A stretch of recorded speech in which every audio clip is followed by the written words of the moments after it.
So I wanted to make a video expressing my dissatisfaction with the way Hoyo has decided to handle the type of power scaling in version 3, right?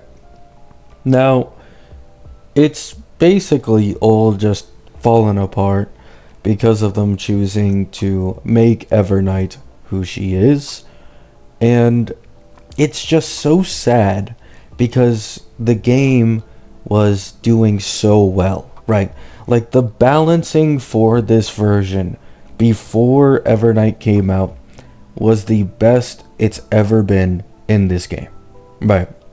I don't really care about that new end game that has like 43 million HP Ligus, 170 million HP Ligus, because there's no Jade rewards behind clearing him.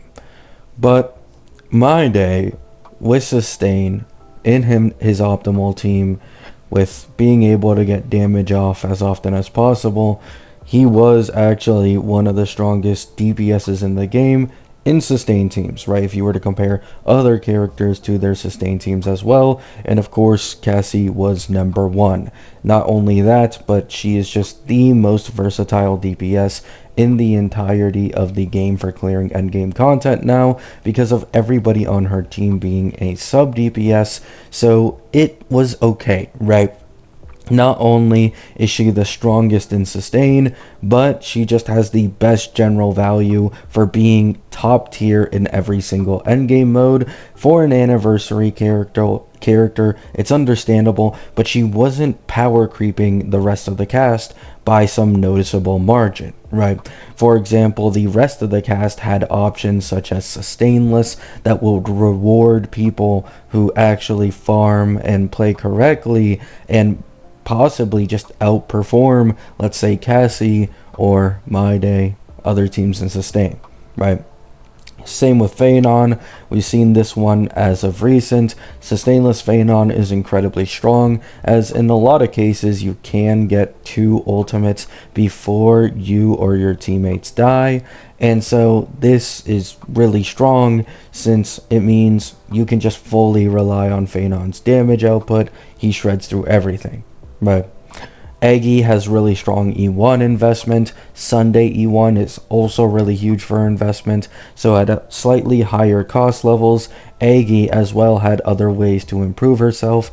Really, the only DPS who got kinda shafted in Amphorius was My Day. However, even then, once again, still good enough to clear endgame content. Still a solid DPS. Right. So everybody was very close to each other in terms of the peak performance they could offer in some of their best case scenarios, but Cassie was still number one despite having been released, multiple patches earlier, compared to something like Phanon, and then Phanon getting Ceridra, all that, right? And now we know that even with the release of Dan Heng isn't really a suitable replacement for sustainless for a lot of DPSs, most notably Phanon, since that's what a lot of people run him with, meaning no one got an upgrade from Dan Heng. But then they just ruined it. This perfect power balancing that wasn't too extremely bad or too extremely good. It's now at the point where Cassie is just far above the rest of the cast because of the fact that she now has a near full premium team for her, and there is a perfect synergy, and her team just has way stronger eidolon and light cone investment in total compared to any other team in the game, right? It's not just favoritism when talking about base kit, it is favoritism when it comes to just the eidolons and light cone in general. For example, March's light cone gives her a max HP increase. It also regens her energy, and it as well gives all Memo Sprites damage 20% defense shred, which on average is a 13-14% damage increase overall, right? this is really annoying because you'll see someone like Saridra, her Lycone just isn't anywhere near as significant for Phenon's performance as that Lycone. And her E1, despite how decently strong it is, just can't compete against March's E1. And Saridra is the support for Phenon. This is the only character who is undisputably noticeably better than any other support options for him. Meanwhile, Cassie as well can go into broken eidolon investment for the harmony slot in her team. It's not only this remembrance unit, it's also the harmony slot, right? And then, to make it even worse, Hyacine Lycone is really broken for both March and Cassie, meaning now her Lycone investment for Hyacine 2 also beats Saridra's Lycone investment in terms of supportability, and Hyacine's E1 is incredibly fucking strong for Cassie getting an insane amount of dragons, right? So even outside of just the fact that Cassie got favorable treatment in terms of how much synergy there is with her best in slot supports, it's also the fact that if you go further than E0S0, it's just a fact that Cassie has the strongest vertical investment in the game as of current. Even Phenon, who has the most absurd E2 jump in the entirety of version 3, even going up to his E2 and trying to compete with Cassie, I do still think he's stronger at much lower cost levels, but the second Cassie gets her full best in slot team, it's a different story, right? So there's no way to sugarcoat it. Cassie just completely shits on everybody else now with her full premium team, and keep in mind, this is without Cyrene.